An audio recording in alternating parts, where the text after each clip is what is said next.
السلام علیکم رحمۃ اللہ وبرکاتہ۔ میرے دوستوں، میں آپ کا پیارا دوست اسرائیل خان پھر سے حاضر ہوا ہوں the real history RH channel لے کر سلطان صلاح الدین ایوبی کی داستان۔ میرے دوستوں، آپ کو اگر میری کہانی اچھی لگتی ہوگی تو یہ آپ کا اپنا چینل ہے، اسے لائک، سبسکرائب، کمنٹ اور شیئر ضرور کریے گا۔ آج کے کردار میں سلطان صلاح الدین ایوبی، علی بن سفیان، فخر المصری، موبی اور سلطان صلاح الدین ایوبی نے 50,000 سوڈانیوں کو کس طرح شکست دی، یہ میں کماندار نے لڑکی کو بتایا۔ 6-7 دنوں تک سوڈانی لشکر یہاں کی فوج پر حملہ کر دے گا۔ فخر یہ ساری گفتگو سنتا رہا۔ آدھی رات کے بعد اسے الگ کمرے میں بھیج دیا گیا جہاں اس کے سونے کا انتظام تھا۔ لڑکی اور کماندار دوسرے کمرے میں رہے۔ درمیان میں دروازہ تھا جو بند کر دیا گیا۔ اسے نیند نہیں آ رہی تھی۔ اس نے دروازے کے ساتھ کان لگائے تو اسے ہنسی کی آوازیں سنائی تھی۔ پھر لڑکی کے یہ الفاظ سنائی دیے، اسے حشیش کے زور پر یہاں تک لائی ہوں اور اس کی محبوبہ بنی رہی ہوں۔ مجھے ایک محافظ کی ضرورت تھی۔ حشیش کا تھیلا راستے میں گر پڑا ہے۔ اگر صبح اسے خوراک نہ ملی تو یہ پریشان کرے گا۔ اس کے بعد فخر نے دوسرے کمرے سے جو آوازیں سنی وہ اسے صاف بتا رہی تھی کہ شراب پی جا رہی ہے اور بدکاری ہو رہی ہے۔ بہت دیر بعد اسے کماندار کی آواز سنائی دی، یہ آدمی اب ہمارے لیے بیکار ہے، اسے قید میں ڈال دیتے ہیں یا ختم کروا دیتے ہیں۔ لڑکی نے اس کی تائید کی۔ فخر المصری پوری طرح بیدار ہو گیا اور وہاں سے نکل بھاگنے کی سوچنے لگا۔ رات کا پچھلا پہر تھا، وہ اس کمرے سے نکلا۔ اس کا دماغ ساتھ نہیں دے رہا تھا۔ کبھی تو دماغ صاف ہو جاتا مگر زیادہ دیر معاوف رہتا۔ صبح کی روشنی پھیلنے تک وہ خطرے سے دور نکل گیا تھا۔ اسے اب دوہرے تعاقب کا خطرہ تھا۔ دونوں طرف اسے موت نظر آ رہی تھی۔ اپنی فوج کے ہاں تو گرفتار ہو جاتا تو بھی مجرم تھا، اور اگر سوڈانی پکڑ لیتے تو فوراً قتل کر دیتے۔ وہ دن بھر فرعونوں کے خنجروں میں چھپا رہا۔ حشیش کی طلب، خوف اور غصہ اس کے جسم اور دماغ کو بیکار کر رہا تھا۔ رات تک وہ چلنے سے بھی معذور ہوا جا رہا تھا۔ پھر اسے یہ بھی احساس نہ رہا کہ دن ہے یا رات اور وہ کہاں ہے۔ اس کے دماغ میں یہ ارادہ بھی آیا کہ اس عیسائی لڑکی کو جو جا کر قتل کر دے۔ یہ سوچ بھی آئی کہ اونٹ یا گھوڑا مل جائے اور وہ محاذ پر سلطان ایوبی کے قدموں میں جا گرے، مگر جو بھی سوچ آتی تھی اس پر اندھیرا چھا جاتا تھا جو اس کی آنکھوں کے سامنے آ کر ہر چیز تاریک کر دیتا تھا۔ اس حالت میں اسے یہ آدمی ملا۔ وہ چونکہ جاسوس تھا اس لیے تربیت کے مطابق اس نے فخر المصری کے ساتھ دوستی اور ہمدردی کی باتیں کی اور اسے علی بن سفیان کے پاس لے آیا۔ تصدیق ہو گئی کہ سوڈانی لشکر حملہ اور بغاوت کرے گا اور یہ کسی بھی لمحے ہو سکتا ہے۔ علی بن سفیان سوچ رہا تھا کہ مقامی کمانڈروں کو فوراً چوکنا کرے اور سلطان ایوبی کو اطلاع دے، مگر وقت ضائع ہونے کا خطرہ تھا۔ اتنے میں اسے پیغام ملا کہ سلطان صلاح الدین ایوبی بلا رہے ہیں۔ وہ حیران ہو کر چل پڑا کہ سلطان کو تو وہ محاذ پر چھوڑایا تھا۔ وہ سلطان ایوبی سے ملا تو سلطان نے بتایا، مجھے اطلاع مل گئی تھی کہ ساحل پر صلیبی جاسوسوں کا ایک گروہ موجود ہے اور ان میں سے کچھ ادھر بھی آ گئے ہوں گے۔ محاذ پر میرا کوئی کام نہیں رہ گیا تھا۔ میں کمان اپنے رفیقوں کو دے کر یہاں آ گیا۔ دل اس قدر بے چین تھا کہ میں یہاں بہت بڑا خطرہ محسوس کر رہا تھا۔ یہاں کی کیا خبر ہے؟ علی بن سفیان نے اسے ساری خبر سنا دی اور کہا، اگر آپ چاہیں تو میں زبان کا ہتھیار استعمال کر کے بغاوت کو روکنے کی کوشش کروں یا سلطان زنگی کی مدد آنے تک ملتوی کرا دوں۔ میں جاسوسوں کو ہی استعمال کر سکتا ہوں۔ ہماری فوج بہت کم ہے، حملے کو نہیں روک سکیں گے۔ سلطان ایوبی ٹہلنے لگا۔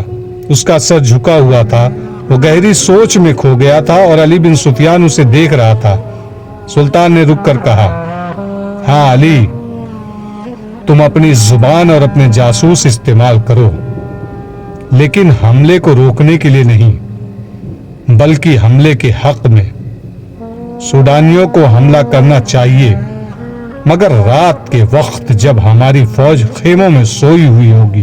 علی بن سفیان نے حیرت سے سلطان کو دیکھا۔ سلطان نے کہا، یہاں کے تمام کمانداروں کو بلوا لو اور تم بھی آ جاؤ۔ سلطان ایوبی نے علی بن سفیان کو یہ ہدایت بڑی سختی سے دی، سب کو یہ بتا دینا کہ میرے متعلق ان کے سوا کسی کو معلوم نہ ہو سکے کہ میں محاذ سے یہاں آ گیا ہوں۔ سوڈانیوں سے میری یہاں موجودگی کو پوشیدہ رکھنا بے حد ضروری ہے۔ میں بڑے احتیاط سے خفیہ طریقے سے آیا ہوں۔ 3 راتیں بعد قاہرہ تاریک رات کی آغوش میں گہری نیند سویا ہوا تھا۔ ایک روز پہلے قاہرہ کے لوگوں نے دیکھا تھا کہ ان کی فوج جو مصر سے تیار کی گئی تھی شہر سے باہر جا رہی ہے۔ انہیں بتایا گیا تھا کہ فوج جنگی مشق کے لیے شہر سے باہر گئی ہے۔ نیل کے کنارے جہاں ریتیلے چٹانیں اور ٹیلے ہیں وہاں دریا اور ٹیلوں کے درمیان فوج نے جا کر خیمے گاڑ دیے تھے۔ فوج پیادہ بھی تھی، سوار بھی۔ رات کا پہلا نصف گزر رہا تھا کہ قاہرہ کے سوئے ہوئے باشندوں کو دور قیامت کا شور سنائی دیا۔ گھوڑوں کے سرپٹ بھاگنے کی آوازیں بھی سنائی دی۔ سوئے ہوئے لوگ جاگ اٹھے، وہ سمجھے کہ فوج جنگی مشق کر رہی ہے، مگر شور قریب آتا اور بلند ہوتا گیا۔ لوگوں نے چھتوں پر چڑھ کر دیکھا، آسمان لال سرخ ہو رہا تھا۔ بعض نے دیکھا کہ دور دریائے نیل سے آگ کے شعلے اٹھتے اور تاریک رات کا سینہ چاک کرتے خشکی پر کہیں گرتے تھے۔ پھر شہر میں سینکڑوں سر پر دوڑتے گھوڑوں کے ٹاپوں سنائی دیے۔ شہر والوں کو ابھی معلوم نہیں تھا کہ یہ جنگی مشق نہیں، باقاعدہ جنگ ہے، اور جو آگ لگی ہوئی ہے اس میں سوڈانی لشکر کا خاصا بڑا حصہ زندہ جل رہا ہے۔ یہ سلطان صلاح الدین ایوبی کی ایک بے مثال چال تھی۔ اس نے دارالحکومت میں مقیم قلیل فوج کو دریائے نیل اور ریتیلے ٹیلوں کے درمیان وسیع میدان میں خیمہ زن کر دیا تھا۔ علی بن سفیان نے اپنے فن کا مظاہرہ کیا تھا۔ اس نے سوڈانی لشکر میں اپنے آدمی بھیج کر بغاوت کی آگ بھڑکا دی تھی اور اس کے کمانداروں سے یہ فیصلہ کروا لیا تھا کہ رات کو جب سلطان کی فوج گہری نیند سوئی ہوئی ہوگی اس پر سوڈانی فوج حملہ کر دے گی اور صبح تک ایک ایک سپاہی کا صفایا کر کے دارالحکومت پر بے خوف و خطر قابض ہو جائیں گے، اور سوڈانی فوج کا دوسرا حصہ بحیرہ روم کے ساحل پر مقیم فوج پر حملہ کرنے کے لیے روانہ کر دیا جائے گا۔ اس فیصلے اور منصوبے کے مطابق سوڈانی فوج کا ایک حصہ نہایت خفیہ طریقے سے رات کو بحیرہ روم کے محاذ کی طرف روانہ کر دیا گیا اور دوسرا حصہ دریائے نیل کے کنارے خیمہ زن فوج پر ٹوٹ پڑا۔ اس فوج نے سیلاب کی طرح 1 میل وسعت میں پھیلی ہوئی خیمہ گاہ پر حلہ بول دیا اور بہت ہی تیزی سے اس علاقے میں پھیل گئی۔ اچانک خیموں پر آگ کے تیر اور تیل میں بھیگے ہوئے کپڑوں کے جلتے گولے برسنے لگے۔ نیل بھی آگ برسانے لگا۔ خیموں کو آگ لگ گئی اور شعلے آسمان تک پہنچنے لگے۔ سوڈانی فوج کو خیموں میں سلطان ایوبی کی فوج کا نہ کوئی سپاہی ملا، نہ گھوڑا، نہ کوئی سوار۔ اس فوج کو وہاں تمام خالی خیمے ملے، کوئی مقابلے کے لیے نہ اٹھا اور اچانک آگ ہی آگ پھیل گئی۔ انہیں معلوم نہ تھا کہ سلطان ایوبی نے رات کے پہلے پہر خیموں سے اپنی فوج کو نکال کر ریتیلے ٹیلوں کے پیچھے چھپا دیا تھا اور خیموں میں خشک گھاس کے ڈھیر لگوا دیے تھے۔ خیموں پر اور اندر بھی تیل چھڑک دیا تھا۔ اس نے کشتیوں میں چھوٹی منجنیقیں رکھوا کر شام کے بعد ضرورت کی جگہ بھجوا دی تھی۔ جو ہی سوڈانی فوج خیمہ گاہ میں آئی، سلطان کی چھپی ہوئی فوج نے آگ والے تیر اور نیل سے کشتیوں میں رکھی ہوئی منجنیقوں نے آگ کے گولے پھینکنے شروع کر دیے۔ خیموں کو آگ لگی تو گھاس اور تیل نے وہاں دوزخ کا منظر بنا دیا۔ سوڈانیوں کے گھوڑے اپنے پیادہ سپاہیوں کو روندنے لگے۔ سپاہیوں کے لیے آگ سے نکلنا ناممکن ہو گیا۔ چیخوں نے آسمان کا جگر چاک کر دیا، اس قدر آگ نے رات کو دن بنا دیا۔ سلطان ایوبی کی مٹھی بھر فوج نے آگ میں جلتی سوڈانیوں کی فوج کو گھیرے میں لے کر جو آگ سے بچ کر نکلتا تھا وہ تیروں کا نشانہ بن جاتا تھا۔ جو فوج بچ گئی وہ بھاگ نکلی۔ ادھر سوڈانیوں کی جو فوج محاذ کی طرف سلطان کی فوج پر حملہ کرنے جا رہی تھی اس کا بھی صلاح الدین ایوبی نے انتظام کر رکھا تھا۔ چند ایک دستے ہاتھ لگائے بیٹھے تھے۔ ان دستوں نے اس فوج کے پچھلے حصے پر حملہ کر کے ساری فوج میں بھگوڑے مچا دی۔ یہ دستے ایک حملے میں جو نقصان کر سکتے تھے کر کے اندھیرے میں غائب ہو گئے۔ سوڈانی فوج سنبھل کر چلی تو پچھلے حصے پر ایک اور حملہ ہوا۔ یہ بڑی تیز رفتار سوار تھے جو حملہ کر کے غائب ہو گئے۔ صبح تک اس فوج کے پچھلے حصے پر 3 حملے ہوئے۔ سوڈانی سپاہی اس سے بددل ہو گئے، انہیں مقابلہ کرنے کا تو موقع ہی نہیں ملتا تھا۔ دن کے وقت کمانداروں نے بڑی مشکل سے فوج کا حوصلہ بحال کیا، مگر رات کو کوچ کے دوران ان کا پھر وہی حشر ہوا۔ دوسری رات تاریکی میں ان پر تیر بھی برسے، انہیں اندھیرے میں گھوڑے دوڑنے کی آوازیں سنائی دیتی تھی جو ان کی فوج کے عقب میں کچھ تو خون کرتی دور چلی جاتی تھی۔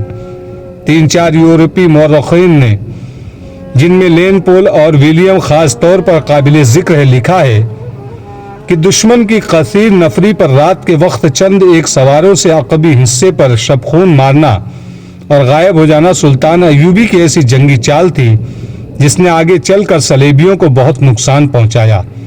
اس طرح سلطان ایوبی دشمن کی پیش قدمی کی رفتار کو بہت سست کر دیتا تھا اور دشمن کو مجبور کر دیتا تھا کہ وہ اس کی پسند کے میدان میں لڑے جہاں سلطان ایوبی نے جنگ کا پانسا پلٹنے کا انتظام کر رکھا ہوا تھا۔ ان مورخین نے سلطان ایوبی کے ان جانباز سواروں کی جرأت اور برق رفتاری کی بہت تعریف کی ہے۔ آج کی جنگی مبصر جن کی نظر جنگوں کی تاریخ پر ہے، رائے دیتے ہیں کہ آج کے کمانڈو اور گوریلا آپریشن کا موجود صلاح الدین ایوبی ہے۔ وہ اس طریقے جنگ سے دشمن کے منصوبے درہم برہم کر دیا کرتا تھا۔ سوڈانیوں پر اس نے یہی طریقہ آزمایا اور صرف 2 راتوں کے بار بار کے شب خون سے اس نے سوڈانی سپاہیوں کا لڑنے کا جذبہ ختم کر دیا۔ ان کے قیادت میں کوئی دماغ نہ تھا، یہ قیادت فوج کو سنبھال نہ سکی۔ اس فوج میں علی بن سفیان کے بھی آدمی سوڈانی سپاہیوں کے بھیس میں موجود تھے۔ انہوں نے یہ افواہ پھیلا دی کہ عرب سے ایک لشکر آ رہا ہے جو انہیں کاٹ کر رکھ دے گا۔ انہوں نے بددلی اور فرار کا رجحان پیدا کرنے میں پوری کامیابی حاصل کی۔ فوج غیر منظم ہو کر بکھر گئی۔ نیل کے کنارے اس فوج کا جو حشر ہوا وہ عبرت ناک تھا۔ یہ افواہ غلط ثابت نہ ہوئی کہ عرب سے فوج آ رہی ہے۔